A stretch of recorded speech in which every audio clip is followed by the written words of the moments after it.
Hi guys, आप लोग कैसे हैं। मैं मोहम्मद मिकाइल अंसारी और आप लोगों का मेरे इस यूट्यूब चैनल स्टडी मित्र मिकाइल में वेलकम है। दोस्तों, जैसा कि हम लोगों ने शुरू किया है how to translate into English, जो कि ट्रांसलेशन की बहुत ही अच्छी बुक है और जो हमें हिंदी से इंग्लिश में ट्रांसलेट करने सिखाती है। और दोस्तों, यह बुक आरपी सिन्हा के द्वारा लिखी गई है। अब भी जो हमारा चल रहा है चैप्टर 25, जिसका टॉपिक है कार्य के कारण यानी कि काउज और उसका परिणाम यानी कि रिजल्ट, यानी कि जब दोनों साथ में हो, कारण भी परिणाम भी यानी काउज भी और उसके साथ साथ रिजल्ट, तो उसको हम लोग इंग्लिश में कैसे फॉर्म करेंगे और कैसे बात रखेंगे।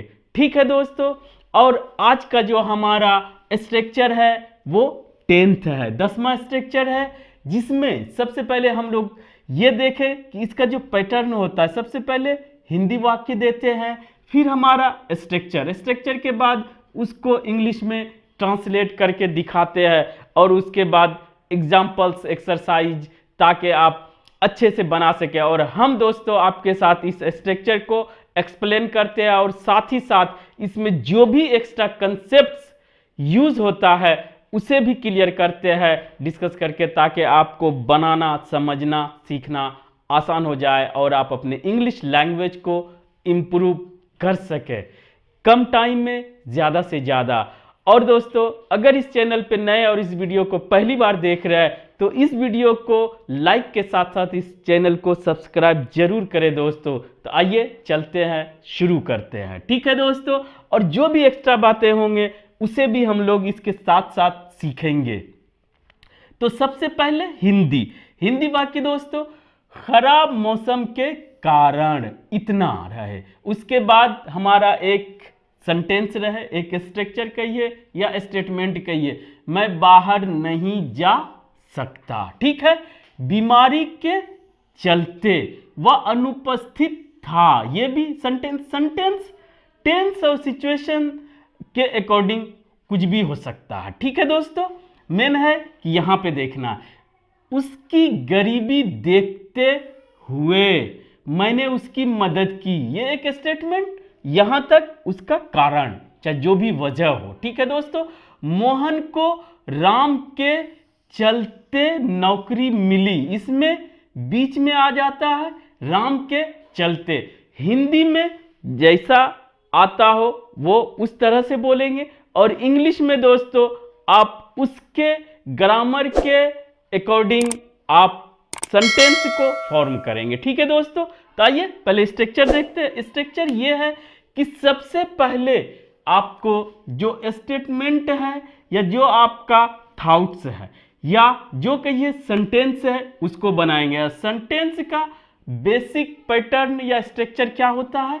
सब्जेक्ट, वर्ब, ऑब्जेक्ट इंग्लिश में। ठीक है दोस्तों, ये होगा।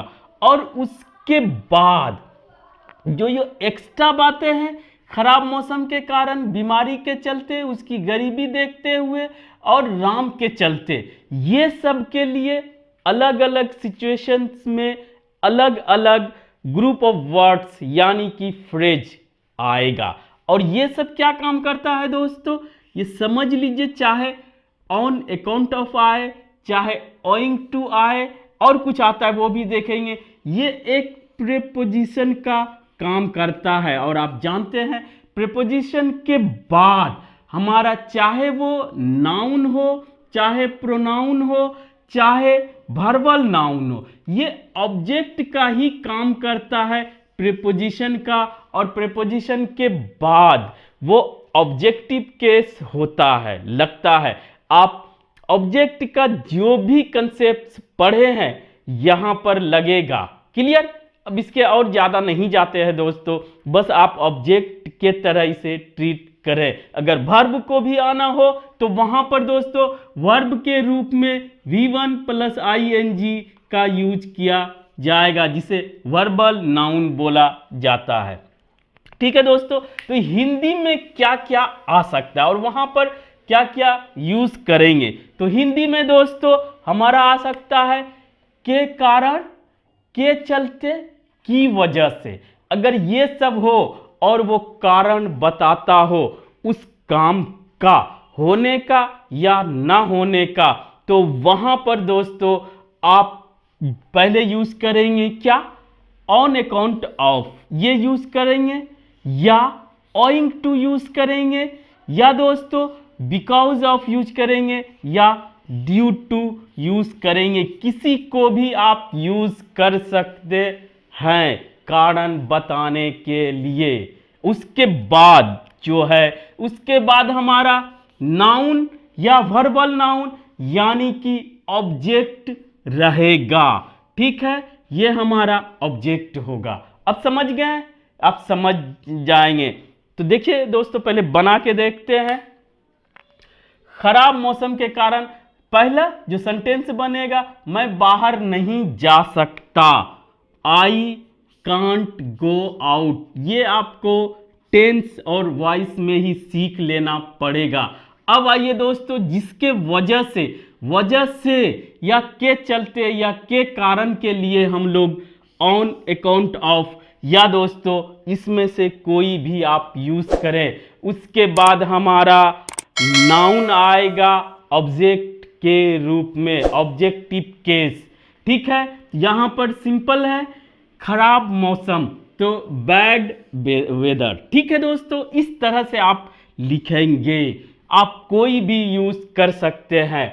बीमारी के चलते वह अनुपस्थित था, तो पहले बनाए ही वॉज absent, वह अनुपस्थित था। किसके चलते, ओइंग टू इलनेस, बीमारी। यहां पर ऑब्जेक्टिव केस और एज अ नाउन यूज होगा। ठीक है, ये आप समझ लें। ऑब्जेक्ट का जो भी कंसेप्ट होगा वो यहां पर लगेगा। अब आइए दोस्तों तीसरा देखते हैं। देखते हुए के लिए भी आप कारण ही काउज ही बता सकते ये सबसे, लेकिन इसके लिए एक अलग वर्ड, ग्रुप ऑफ वर्ड्स को यूज किया गया है देखते हुए। तो वो क्या है हमारे पास देखते हुए के लिए, इन व्यू ऑफ। तो आप भी इसको यूज करें। अगर ये याद नहीं रहता तो इसमें से कुछ भी यूज कर सकते हैं। तो वहां पर देखिए दोस्तों, उसकी गरीबी देखते हुए मैंने उसकी मदद की। तो सबसे पहले मैंने उसकी मदद की, मदद करने का काम हो चुका, पास्ट की बात कर रहा है, तो क्या होगा, I helped we to him, मैंने उसकी मदद की, क्योंकि कारण भी बता रहा है। या दोस्तों देखते हुए, तो उसके लिए स्पेशल है इन व्यू ऑफ, अदरवाइज के चलते के कारण देखते हुए के लिए आप इसमें से चारों में से कोई भी यूज कर सकते हैं। लेकिन अगर ये आपको मिल जाता है तो आप समझे कि ये भी एक काउज ही बता रहा है, एक्शन होने का या ना होने का। क्लियर? तो ये यहां पर एक कंसेप्ट था, आई helped him in view of his poverty, गरीबी के कारण। ठीक है दोस्तों, ये क्लियर। अब आइए एक जो फोर्थ है, मोहन को राम के चलते नौकरी मिली, या राम के कारण या उसके कारण ये काम मेरा नहीं हुआ या हुआ। तो यहां पर दोस्तों आपको कारण काउज के साथ साथ अगर आपको लगता है कि ये एक माध्यम भी है, मीडियम भी है, तो वहां पर दोस्तों ये सब कोई नहीं यूज करेंगे। उसके लिए स्पेशल जिसका मीडियम की तरह यूज किया जाता है, मीडियम के लिए आप माध्यम के लिए क्या यूज करते हैं, थ्रू। एक प्रीपोजिशन में आप पढ़ेंगे कि किसी माध्यम के हेल्प से आप कोई काम अगर करते हैं तो वहां पर थ्रू का यूज होता है। ठीक है, अगर बोलने में के चलते के वजह से भी रहे तो भी आप वहां पर आप थ्रू का यूज करेंगे। ये भी कंसेप्ट आपका क्लियर हो जाना चाहिए। जैसे मोहन को राम के चलते, मोहन को राम के कारण नौकरी मिली, ये कारण भी है और ये एक माध्यम भी है। तो वहां पर दोस्तों आप कोशिश करें कि थ्रू लगाएं, थ्रू एक प्रीपोजिशन है वो लगाएं। Mohan got a job, Mohan को मिली या मोहन ने एक नौकरी पाया, थ्रू राम, राम के चलते या राम के वजह से, कुछ भी रहे। और दोस्तों ये अगर प्रीपोजिशन है तो आपको इसके बाद ऑब्जेक्ट या ऑब्जेक्टिव केस यूज करना पड़ेगा। लेकिन दोस्तों राम एक नाउन है, नाउन सब्जेक्टिव केस और ऑब्जेक्टिव केस सेम है, क्योंकि किसी का नाम उलट नहीं हो सकता है। लेकिन अगर हीज, हिम ये सब आता है दोस्तों, अगर प्रोनाउन आता है तो वहां पर सब्जेक्टिव केस अलग होता है और ऑब्जेक्टिव केस अलग होता है। ये आपको ध्यान रखना पड़ेगा। आज बस दोस्तों इतना ही। अगर यह वीडियो आपको अच्छा लगा हो और आप इससे कुछ सीखे हो, प्लीज इसे लाइक करें, सब्सक्राइब करें और अपने दोस्तों के बीच शेयर जरूर करें दोस्तों। Thank you for watching. Have a nice day.